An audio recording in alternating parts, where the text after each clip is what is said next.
Welcome back. Well, we talk a lot about higher inflation and rising rates, but what about the politics of those things? Here's what you need to know. Affordability is the political catch-all. The Fed's introduced $12.1 billion in new money in 2022 on programs like expanding the workers' benefit and increasing old age security. They've also earmarked $82 billion for a national housing strategy aimed at increasing the supply of houses and rental units and making all housing more affordable. They've targeted the country's grocers and asked them to show they will lower prices, despite research showing the grocers are not profiting from inflation. Recently, the finance minister asked Canada's big banks to lower service fees as a way to help offset higher costs to their customers, even as the feds went ahead with a special surtax on profit at banks. And in a highly unusual move, the Premier of BC wrote an open letter to the Bank of Canada in August, asking them not to raise interest rates above the 5% level they sat at then and remain at. So how to separate policy that can actually help Canadians and the economy from politics that at best might do nothing and at worst could cause harm. Sean Speer is editor-at-large for The Hub. Jim Stanford is director of the Centre for Future Work. Thanks to both of you for being with us. Thanks, Amanda. Well, I'm going to start with the tough question, which I think is a tough question both politically and from a policy point of view. Sean, I'll start with you. Is there a single thing that could be done to help affordability that you haven't seen? Governments everywhere, of course, want to address this because it's of primary concern to people. What could be done about affordability from a policy point of view? It seems to me, Amanda, the priority has to be restoring inflation, the inflation rate to target. It's a painful process, of course, and it's harmed households, and we're starting to see some effects in the broader economy, including in levels of economic activity and possibly even employment. But if affordability is your primary concern, then restoring inflation to less than 3% has to be the top priority. And I think that the challenge, of course, is that's not a satisfactory answer for a lot of Canadian voters, and that's the challenge that the government finds itself in. Jim? Well, the problem with just relying on getting inflation back to 2% is the affordability crisis for many Canadians will get worse as that happens. So, we could have an argument about whether 2% inflation is the right target or not, but the course of getting there is going to mean less affordability for many Canadians, including those who don't have a mortgage, even people who are just trying to rent a house right now, paying through the nose for it. And we've seen wages lag behind prices through the first part of this whole inflation. So at the same time as we're trying to bring inflation down, we have to be bringing wages up in order to repair the damage to real living standards that has been experienced so far. Jim, one of the, of course, the pitfalls for the elected officials, and I think we can agree one of the problems is that there's short-term thinking inherent in this process, is kind of exactly what you're saying. So I'm going to take issue with it and say, to Sean's point, it's a painful process to get inflation under control, but we know it's the way to really make affordability stick, if you will, and at least give predictability. There's this temptation for politicians to spend money, to throw money at this problem, which, of course, is in itself inflationary. Can you square that circle for me? Oh, absolutely. It all depends on your theory of what caused the inflation in the first place. Certainly, the traditional rhetoric from Tiff Macklem and others is Canadians have too much money to spend, and that's why inflation rose. It's a classic story of excess demand, and that's the language that the bank has used. I completely disagree that that's what caused this inflation. It was about supply chain disruptions and shortages and an energy price crisis and a large amount of profit taking in the Canadian corporate sector. And this is where my research shows that supermarket profits have doubled during this inflation, as well as oil and gas companies, housing developers, and other companies that have profited from this situation. So if you agree that inflation was not caused by too much money, then things like the expanded GST credit, the renter's assistance, and other things the government has done are not making the problem worse. They're just helping the neediest Canadians get through it. And this is where the whole story about, are we indeed in an old-fashioned wage price spiral like the 1970s has to be challenged, in my view. Sean? What I would say, Amanda, is where I agree with Jim is that we need to look at this both on the supply and the demand side. The bank is doing its best to address, as Jim calls it, excess demand through its interest rate hikes.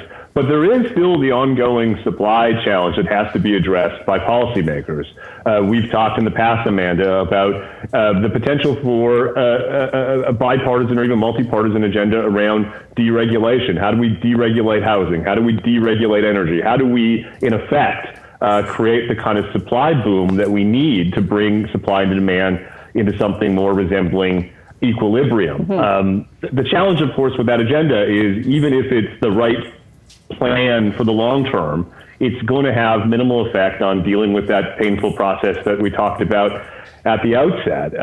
One of the reasons in the past that historically that governments have tried to avoid these types of spikes in inflation is that history tells us high inflation is bad politics, and the Trudeau government and other governments across the country are experiencing that once again.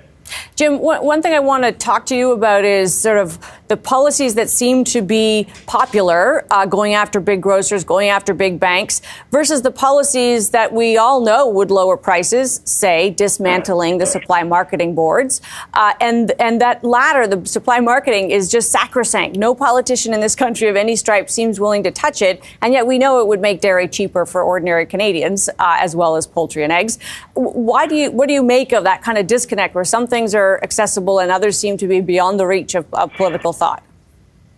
Well, again, Amanda, I don't accept the starting point of your question that dismantling dairy boards and chicken boards and so on would make any significant difference to inflation. In fact, food price increases for regulated commodities like those have not been as serious as for the rest of the groceries that we buy. So I think there are some holy icons out there that conventional economists who believe supply and demand solves all problems would do it. Same goes for Sean's point that we need to deregulate housing. I'm not sure that deregulating housing is going to solve the housing crisis.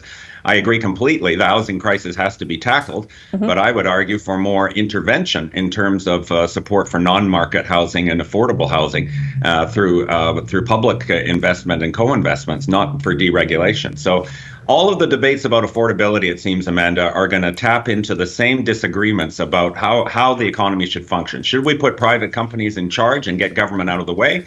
Or should we have a more balanced situation where all stakeholders in the economy have some ability to influence how prices evolve?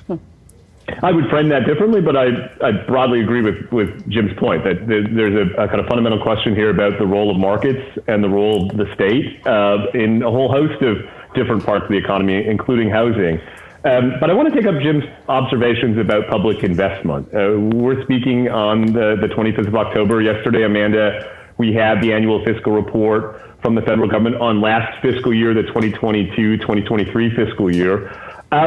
And what we found is that interest payments on the debt increased by about 43%, a pretty substantial year-over-year increase, which means that a growing share of scarce public resources are now dedicated to debt interest payments. I think that will put pressure on governments broadly across the political spectrum to try to achieve an operating budget surplus, that is balancing the budget minus debt interest payments. And that's going to make it hard for the types of public investments that Jim and others are talking about, and even ones that I would support, right? Amanda, we have a bunch of funding pressures, when it comes to healthcare, when it comes to defense, when it comes to R&D and even ones that the government itself is committed to, including pharmacare. And it seems to me we have a conversation ahead of us about, are we bringing in adequate resources to pay for the expenditure demands, or do we need to, in effect, reset what those demands are to reflect the revenue that we are